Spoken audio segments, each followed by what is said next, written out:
taking into consideration transportation as being a very important and integral part of urban mobility. Honorable dignitaries present on the dais, especially Chairman PMPML, Srimati Nairaji, who has been very instrumental in bringing about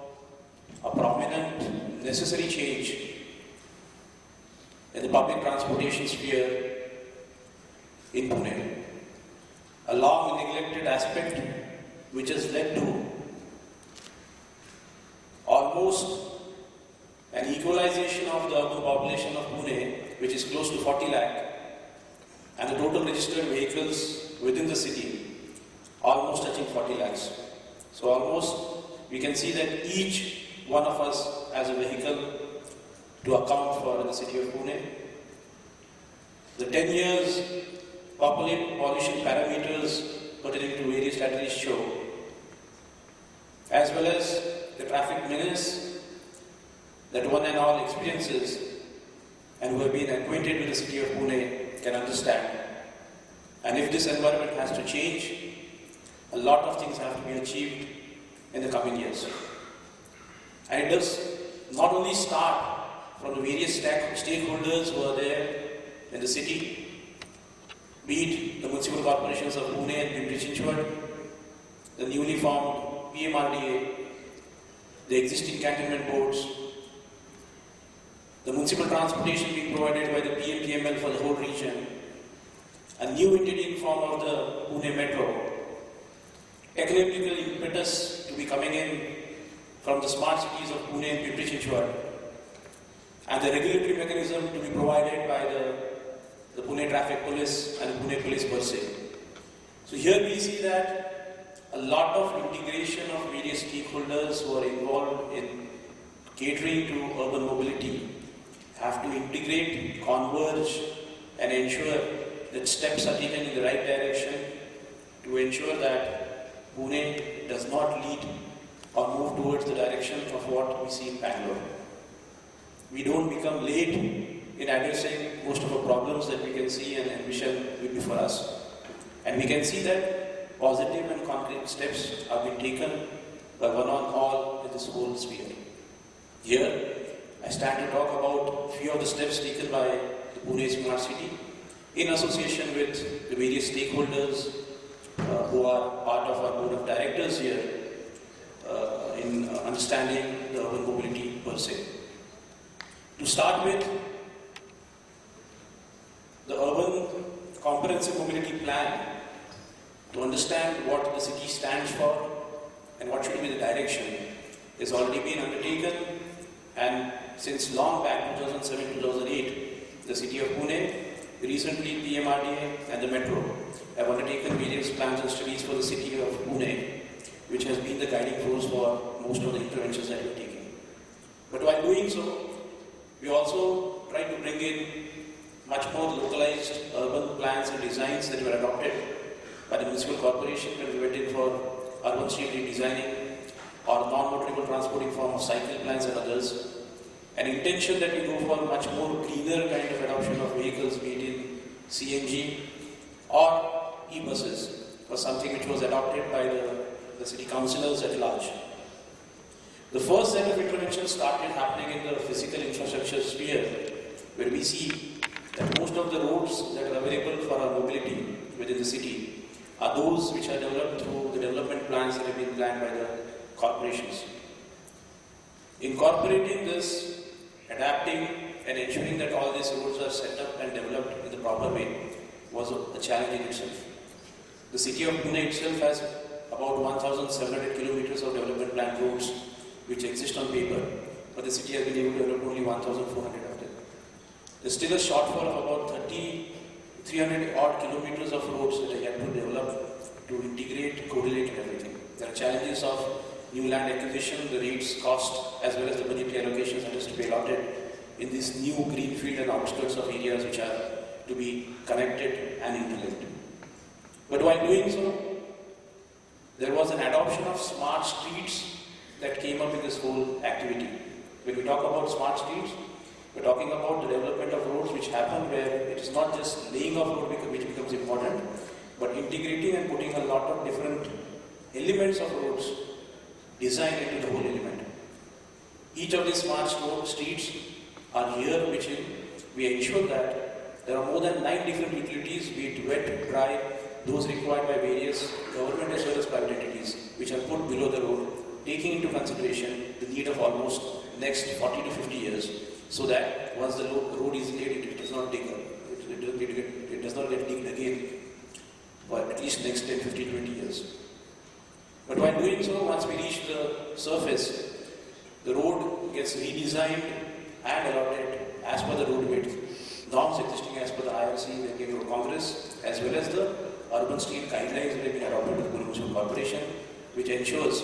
that when we provide a carriage width for the roads to travel or the vehicles to travel upon, we also cater to the non-motorized transportation, be it in the cycle tracks which are dedicated on wider roads or a mixed cycle track which is provided, enough spacing and ample parking for the four-wheelers as well as the two-wheelers.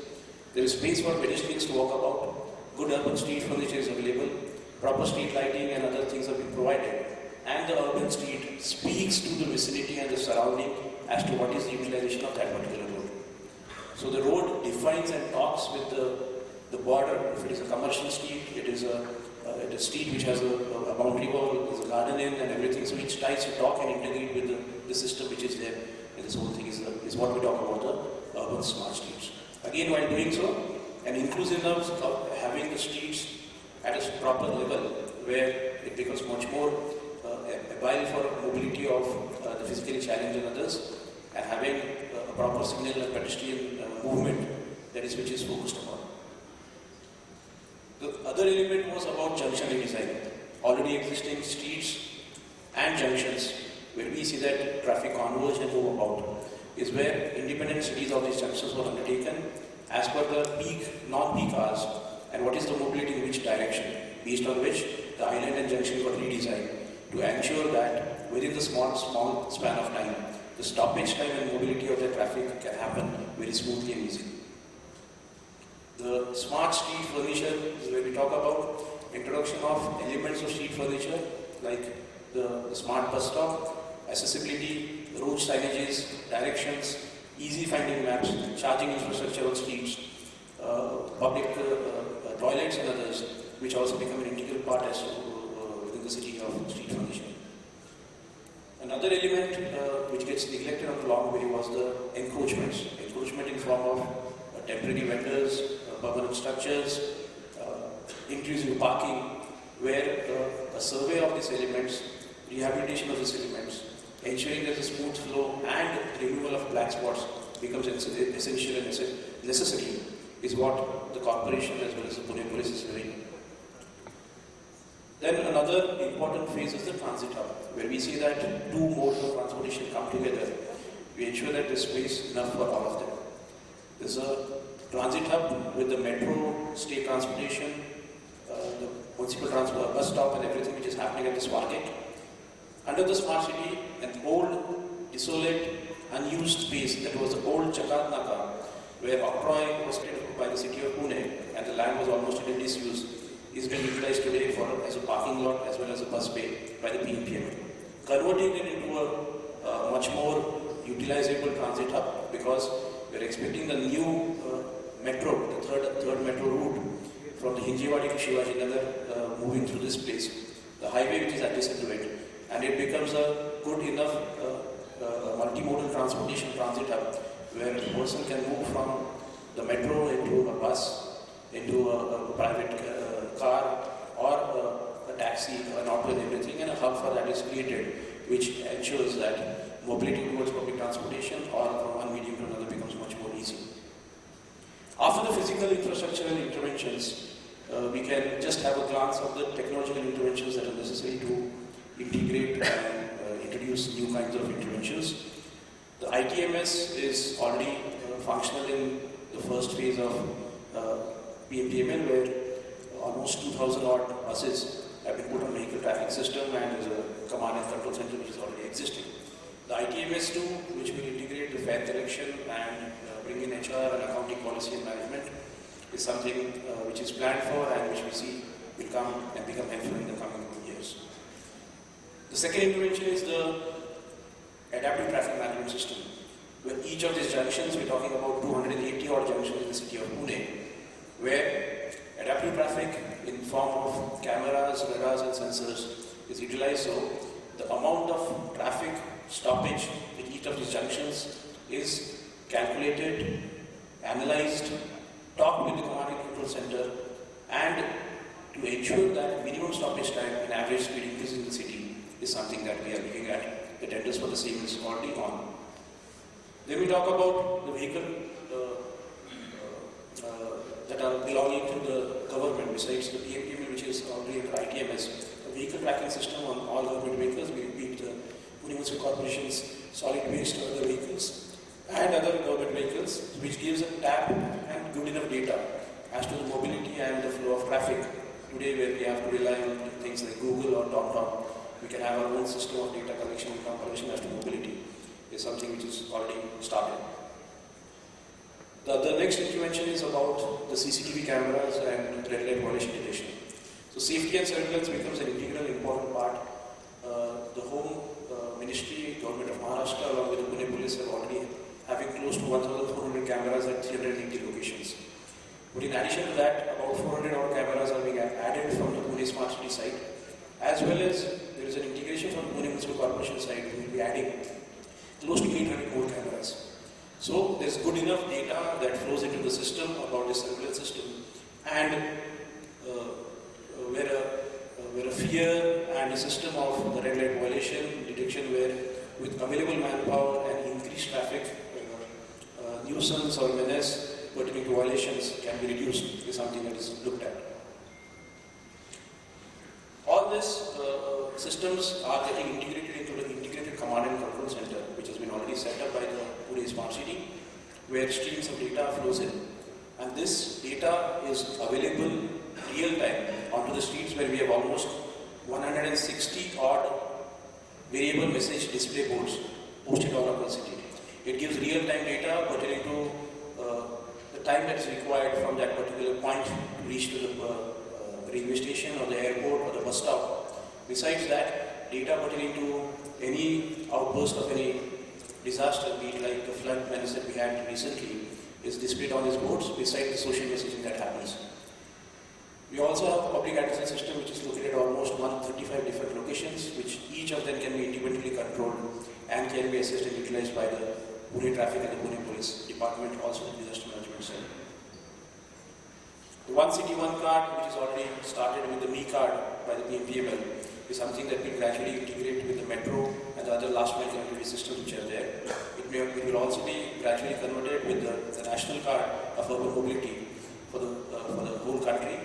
and it will also serve as a merchant card for various functions in the city of Pune. When we look at these interventions, I'd like to also highlight that undertaking different kinds of studies and changes and parameters, there's always a component of behavioral change that has to be introduced and seen in the city, wherein studies with the Rocky Mountain Institute on the setting up of the Urban Mobility Lab, where we had a closed almost 3-day session in the city, and an interaction which is happening pertaining to various elements of best practices that we can adopt from them. In addition to that, we had the Plus Alliance of almost 3 odd cities of Sydney, Phoenix and London, where universities from all the 3 cities were in Pune to set up the Urban Living Lab, and we'll be having a lot of impetus and help coming across from best practices that are happening in these cities also. On urban mobility and the problem areas, the Smart City did hackathons with the Niti Aayog, the University of Pune, another hackathon with the College of Engineering Pune and the European Union, wherein we ensured that real-time data that was available from various sources was made available, proper problem solving as well as hand-holding pertaining to some of the aspects that's already been adopted out of these hackathons. There's a behavioral change study that has been initiated within the University of Pune and the Tata Institute of Social Sciences, which will give an impetus pertaining to the urban mobility and introduction of new elements, be it the public bicycle sharing or the acceptance of the e-buses and other parameters on the city horizon along with the metro. While doing the physical and technological intervention, and another important integral part becomes the regulatory mechanism. When we talk about regulation, the biggest regulatory mechanism comes in the form of the Pune Police and the Traffic Department. Here, while the Pune Police has been adapting by introducing new technologies, new apps, a lot of IEC that is going on to create awareness.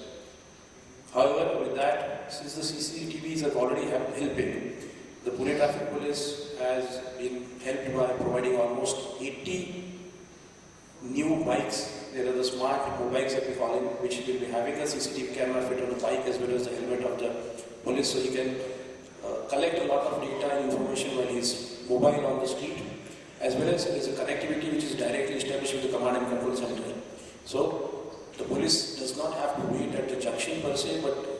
in between the junctions, if there is a problem of a traffic signal, he can move across. Mobilization of this police and these vehicles becomes much more easy to remove the bottlenecks and ensure a safer mobility all across. In the overall environment, we talked about all the three factors. Mobility per se has to come in where public transportation in form of provision of additional real-time authentic information as well as the number of buses becomes very important. When we talk about close to 10 lakh odd commuters daily using close to 1,500 plus buses which are already plying on the streets of Pune, we are expecting almost 2 metro lines to become functional, 16 kilometers of each in the north-south direction as well as east-west direction in the coming 2 odd years. We have to ensure that last mile connectivity has to be provided to the whole system. And this last mile connectivity can come in 2 forms. One is where we talk about an e-auto, which becomes a hop-on, hop-off shuttle kind of service, both for the buses as well as the metro stations, which gets integrated with the mobility of the public transportation. So, a journey planner end-to-end from point A to point B within the city can be real-time, calculated, and can be paid through one single mechanism, be it on the card or its app. And there is good enough mobility so that people can move from his own private, secure transportation to a public transportation. While doing so, there has been attempts to ensure that while we are in the process of providing a lot of public transportation, there is emphasis towards the citizens to make them aware and acquaint them to going for sharing of other forms of mobility. And here, be it for those mobility that is happening towards offices, schools, IT parks, industrial estates, or for leisure, hobby and others,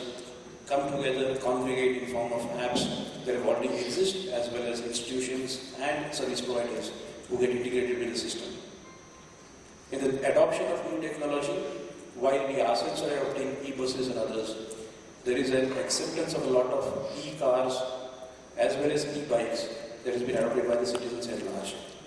Creating of e-charging facilities and infrastructure at most of the public spaces, parking lots,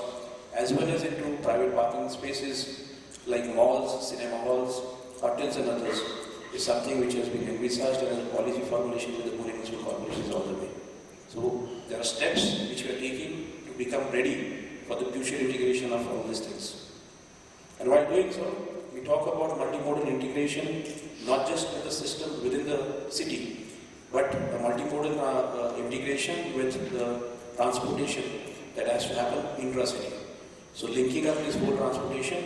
with the airport, the railway station, the state transportation buses, or the private buses is something which is again in the pipeline and being thought about all these stakeholders with the city. Positive steps have been taken by the government of Maharashtra and this whole system where when we talk about different stakeholders having different roles, coming together in